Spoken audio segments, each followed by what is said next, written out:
মালয়েশিয়ায় অবৈধ অভিবাসীদের ধরতে নিয়মিত চলছে ধরপাকড় অভিযান। এরই ধারাবাহিকতায় রোববার বিকেল ৫টার দিকে মালয়েশিয়ার সেলাঙ্গো রাজ্যের ক্লাংয়ের বন্দর সুলতান সুলাইমানের একটি আবাসিক এলাকায় অভিযান চালিয়ে প্রায় ১,৭০০ জন বিদেশিকে আটক দেখানো হয়। আটককৃতদের পরবর্তী তদন্তের জন্য দেশটির সেলাঙ্গর ইমিগ্রেশন ক্যাম্পে নিয়ে যাওয়া হয়েছে।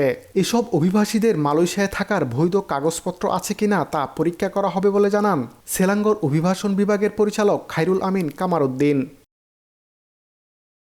আমরা স্থানীয়দের কাছ থেকে অভিযোগের ভিত্তিতে গত ৩ মাস ধরে এই অভিযান চালাচ্ছি। প্রাথমিকভাবে কাজের পারমিটের নিয়ম লঙ্ঘন, ওভারস্টে, চাকরি লাভের মাধ্যমে ওয়ার্ক পারমিট পাশের অপব্যবহার করে অনুমতি ছাড়াই মালয়েশিয়ায় অবস্থান করা সহ বেশ কয়েকটি অপরাধের প্রমাণ পাওয়া গেছে।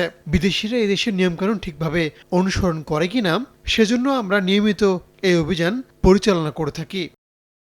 এখন জন্ম সনদ দিয়ে খোলো বিকাশ স্টুডেন্ট অ্যাকাউন্ট। নিজের বিকাশ নিজে কর। দেশটির বেশ কয়েকটি গণমাধ্যমের তথ্য অনুযায়ী আটককৃতদের মধ্যে বাংলাদেশি ছাড়াও পাকিস্তান, মিয়ানমার ও ইন্দোনেশিয়ার নাগরিক রয়েছেন। অভিযানে দেশটির বিভিন্ন আইন প্রয়োগকারী সংস্থার প্রায় ২৯৮ জন সদস্য অংশ নেন। মালয়েশিয়ায় এমন সাঁড়াশি অভিযান শুরু হওয়ায় গ্রেফতার আতঙ্কে রয়েছেন শত শত প্রবাসী বাংলাদেশি। মোহাম্মদ আব্দুল কাদের, সময় সংবাদ, কুয়ালালামপুর, মালয়েশিয়া।